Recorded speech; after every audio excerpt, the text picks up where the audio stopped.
Ange Postecoglou says, Celtic need money and time, if they are to make it in Europe. But is confident Celtic Football Club will hit a sweet spot and make an impact. Scottish Premiership-winning Celtic boss, Ange Postecoglou says his team will need both money and time to be successful in their search for European silverware, but he is confident they will find their sweet spot.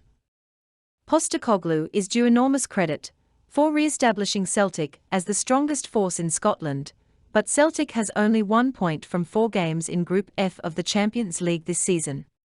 The Scottish champions have been fearless in attack, but haven't been able to get the crucial goals when needed against Real Madrid, Shakhtar Donetsk and RB Leipzig. It hasn't worked out for us this year, the 57-year-old told the Sydney Morning Herald. Still think we're falling short in a couple of areas that are pretty evident, particularly around the final third of the pitch, which is a difficult one to conquer, but no one can tell me that we haven't been competitive in all the games. And if we continue to be competitive every year, we'll hit a sweet spot somewhere, and we can make more of an impact. Despite recent reports linking the Aussie to Premier League clubs, Postecoglou seems determined to continue his work at Celtic and kickstart their European campaign. It's a tough competition, whichever way you look at it. If you're spending money, or you're not, it's the toughest club competition in the world, he said.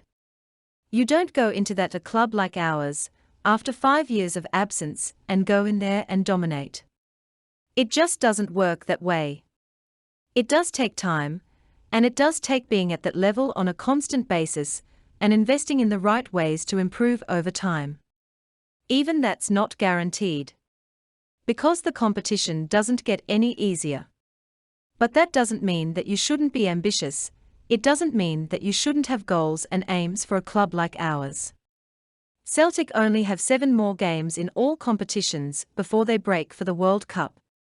The side will travel to Australia during this time to compete in the Sydney Super Cup against Everton and Sydney FC, and you just know Aussie fans will look forward to seeing Postecoglou in action on the sidelines.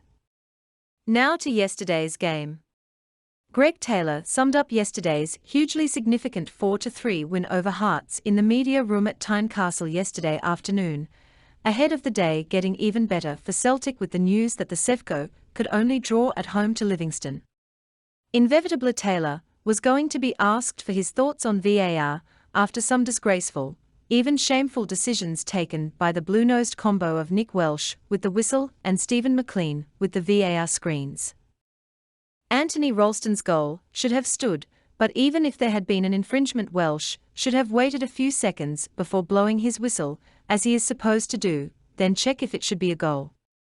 Celtic should seek an explanation from the Scottish FA. The Hearts goal, the only one scored that wasn't a VAR-awarded penalty, was a tight offside call that was checked and rightly given the all-clear. The 2 penalties were ultimately correct decisions too, so there are no arguments from Celtic on these. Compare and contrast the outcome when Celtic scored a goal through Liel Abada that was then flagged offside. We were given certainty on that Hearts goal when the technology allowed us to see the offside line, but Celtic was not given the same courtesy for Abada's goal. Why was this not shown? Celtic should demand to see the graphic now that proves that Abada was offside and the goal was correctly ruled as offside. But the clear and obvious decision of the day was the handball just after the Hearts' first penalty of the afternoon was scored. The Hearts player realised himself, we have all been watching football long enough to understand that he knew it was a penalty, and around the world that is a penalty every single time. Ange Postecoglou clearly saw it too.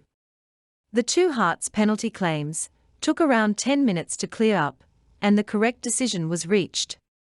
The first one was not blown for by the referee, and without VAR would not have been given. There is an argument that the Hearts player bought it, or was high in Cameron Carter-Vickers, but on the tightest of decisions it was probably correct. No arguments from Celtic. However, compare and contrast with the way that the Hearts handball penalty claim for Celtic was immediately dismissed by both match officials, especially Stephen McLean. The referee was not even asked to look at it using the technology that they took an age on with the Hearts penalty moments before. Celtic should ask why it wasn't checked by the referee on the advice of McLean, who, let's face it, has strong Ibrox connections and has a history of making big calls against Celtic, just as Ronnie Deila. FCK VAR and the Masonic refs. Top of the league looking down on the Sevco.